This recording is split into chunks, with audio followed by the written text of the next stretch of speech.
네, 동대문 디자인 플라자 앤 파크 DDP가 오늘 3월 21일 개관합니다.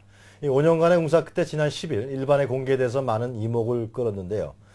이 국민의 세금이 투입된 만큼의 공공의 이익에 과연 부합할 수 있을지 주목되고 있습니다.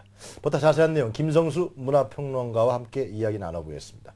평론가님 안녕하십니까? 안녕하세요. 네. 김성수입니다. 네, 안녕하세요. 자, 이 동대문 디자인 플라자 앤 파크 건축가 중에서 참 논란을 일으키지 않았습니까? 그렇죠. 하여튼 곧 개관을 합니다. 그러나 하여튼. 그렇습니다. 뭐 거대한 우주선을 연상시키는 그런 네. 디자인의 동대문 디자인 플라자 인 파크 3월 21일에 개관을 하는데요. 네. 무려 4,840억 원이나 들었습니다. 그러니까 역대 공공 건축물 중에서 아마도 가장 많은 돈을 들여서 건축한 그런 건물이 아닌가 그렇게 네. 생각이 드는데 뭐 4층밖에 안 돼요. 그러니까 층을 높여서 뭔가를 한다기보다는 네.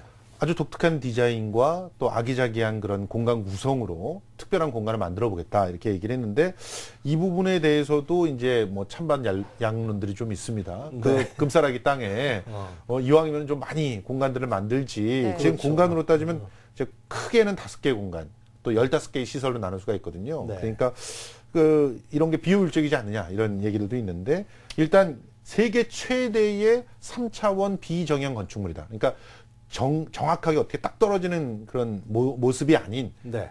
비정형의 건축물로는 세계 최대다 이렇게 평가받고 있어서 명소는 되겠다, 랜드마크는 되겠다 이렇게 평가를 하고 있고요. 이걸 지으신 분도 또 이제 자자해요, 이야기가. 그렇죠. 자하 하디드라고 하는 분인데 이분이 뭐 전 세계적인 그 건축가거든요. 그리고 네. 주로 이렇게 비정형 건축물을 갖다 잘 짓는 분인데 그분의 그 건축에 대한 어떤 모든 노하우가 다 이 네. 건물에 들어가 있다 이렇게 볼 수가 있겠죠. 네. 그래서 이거 자체는 뭐 사실은 명소가 될 수 있는 그런 공간이라고 볼 수 있습니다. 네, 그렇군요. 이 거대한 우주선을 영상시키지 않습니까? 네. 그런데 바깥에서 보면 기둥이 전혀 없고요. 어떻게 네. 보면 좀 이렇게 떠 있는 듯한 느낌까지 들더라고요. 그렇습니다. 이 건물들을 옛날에는 이렇게 지을 수가 없었죠. 근데 네. 어떤 공법이 있냐면은 이제 3D로 설계를 할 때 BIM 공법이라고 해가지고 아예 모든 것을 시뮬레이션으로 다 만들어 보는 거예요. 그래서 그것을 다 일일이 조각을 내서 어떻게 그 대처를 하면은 이걸 만들 수 있고 안전도가 어떻게 되는가 이걸 다 컴퓨터 상에서 이미 다 정리를 해보고 그리고 이제 건축에 들어가는 거라서 네. 굉장히 최첨단 그런 방식으로 지어졌다 이렇게 볼 수가 있겠고요.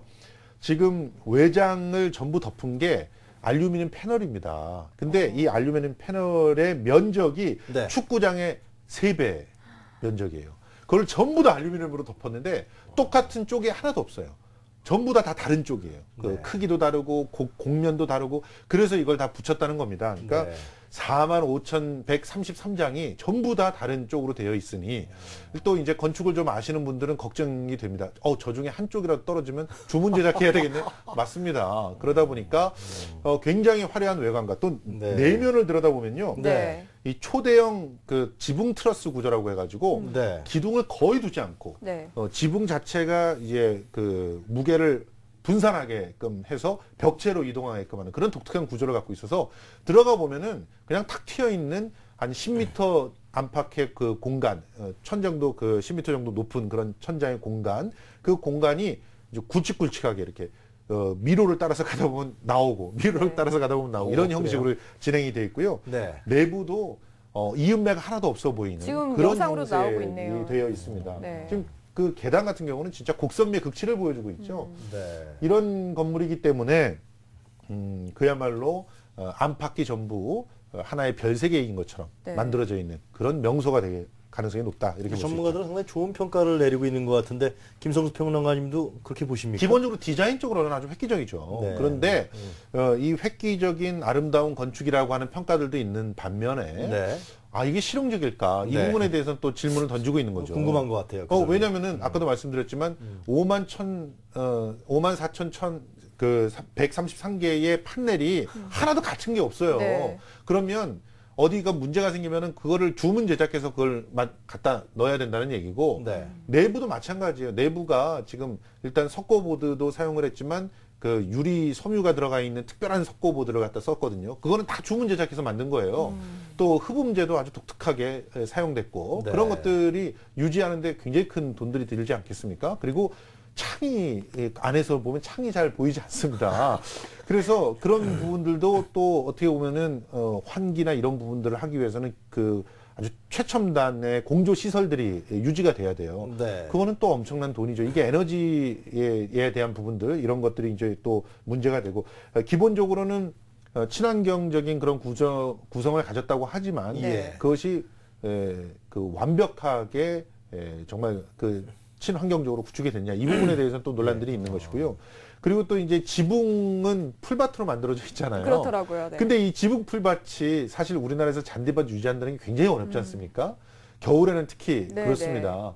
그런 상황이니까 많은 사람들이 들어가서 이렇게 밟고 그러면은 잔디가 자라질 않잖아요. 네. 그래서 애초에 그 만들기는 그 많은 사람들이 와서 거기서 이제 뭐 피크닉도 하고 이럴 수 있게끔 만들어 놓은 공간인데 여기를 이제 유지 관리에 어려움이 있다 그래서 결과적으로는 시민들에게 공개하지 않는 방식으로 된다고 합니다. 그러니까 이런 것들이 전부 찬반 양론이 나오게끔 되는 그런 상황이죠. 아름답긴 하지만 네. 실용적이진 않다. 방금 말씀하신 게 이제 유지 관리에 많이 이제 힘을 써야 된다라고 말씀을 하셨는데 그렇게 되면 또 이제 돈이 들어가는 거죠. 그렇죠. 실제로 우리가 유리 건물들이 많아지면서 굉장히 참 아름답다 이런 평가들 많이 받고 건축 부분에서 상들도 많이 받았잖아요. 네.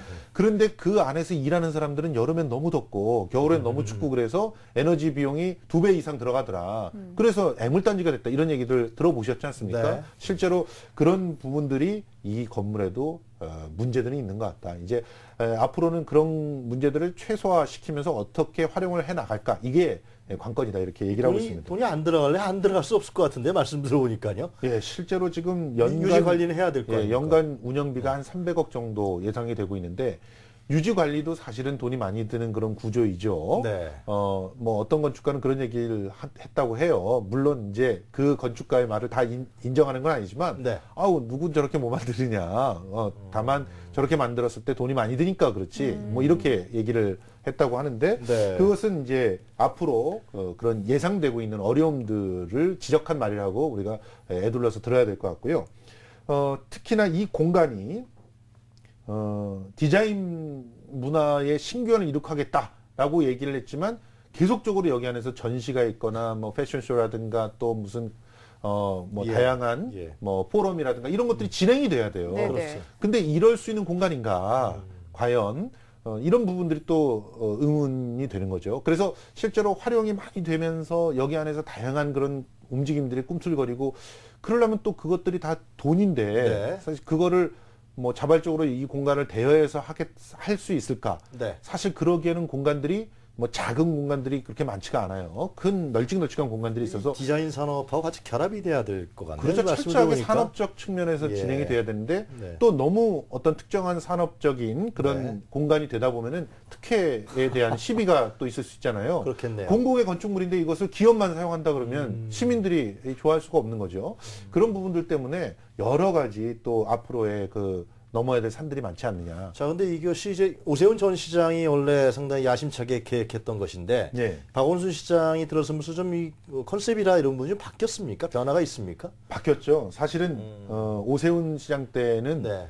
한강 르네상스 사업과 함께 연관이 되면서 여기가 아주 정점을 찍는 그런 공간 중에 하나로 그렇습니까? 생각이 됐어요. 그래서 여기는 완전히 디자인의 메카로 만들겠다. 그래서 네. 전 세계적인 디자인의 어떤 중심지로 만들어 보겠다는 야심찬 계획이 있었어요. 네. 동대문 주변을 보시면 사실 그 서울에 있어서도 뭐 한국에 있어서 사실 동대문은 디자인 산업의 어떤 중심적인 역할들을 하고 있잖아요. 네. 수많은 쇼핑몰들이 있고 또 옆에는 도매상들이 같이 있고 그러면서 어마어마한 움직임들이 벌어지고 있는데 네. 여기에 어떻게 보면은 미래를 볼 수 있게끔 하고 또 과거를 되짚어 볼 수 있게끔 하고 하는 그러한 공공의 공간이 생기는 거예요. 예. 그러면 이 공간을 활용해서 산업들은 여러 가지 일들을 할 수가 있거든요.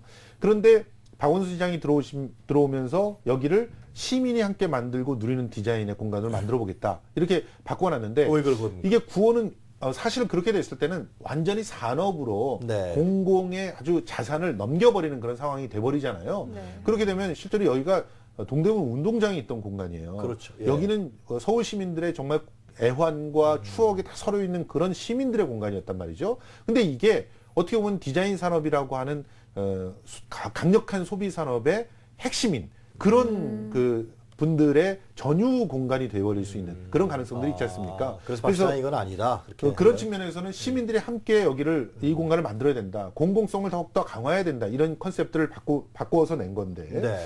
그래서 뭐 서울 디자인 재단이 제일 지금 고민이 많습니다. 여기를 이제 운영을 해야 된단 말이죠. 네. 그래서 뭐 화석화된 박물관이 아니라 살아있는 공간, 시민들이 꿈꾸고 즐기는 공간으로 만들어 보겠다라는 기본적인 컨셉을 만들어 놨지만 네. 구체적인 로드맵이 아직까지 있는 것 같지는 않고 뭐 상설 전시 같은 걸 만들었어요. 지금 그런 전시들을 통해서 일단 시민들에게 좀 다가가 보겠다고 네. 했지만 또 이 상설 전시나 이런 것들이 이번에 뭐 얘기되는 게 간송문화재단의 국복 뭐 전시들을 한번 보겠다 여기서. 네, 네. 네.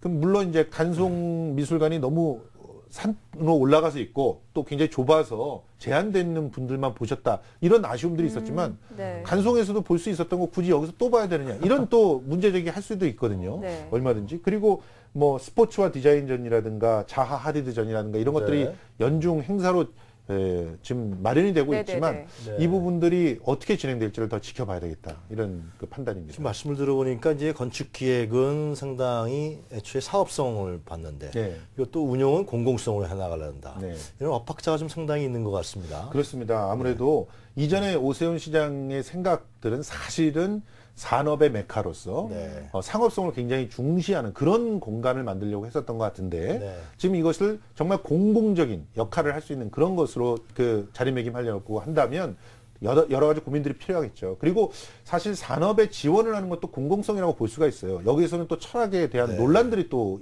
일어날 가능성이 있거든요. 네. 앞으로 애물단지가 안 되고 정말 우리들의 보물단지가 되기 위해서 수많은 연구들이 또 필요할 것이고 또 상당히 많은 정책적 지원들이 좀 필요하지 않을까 생각합니다. 서울시 고민이 많겠어요. 네, 이제 하드웨어는 잘 이제 마련이 됐으니까 소프트웨어가 중요하지 않을까 이런 생각을 해보고요. 지금까지 김성수 문화평론가와 이야기 나눠봤습니다. 오늘 말씀 고맙습니다. 고맙습니다.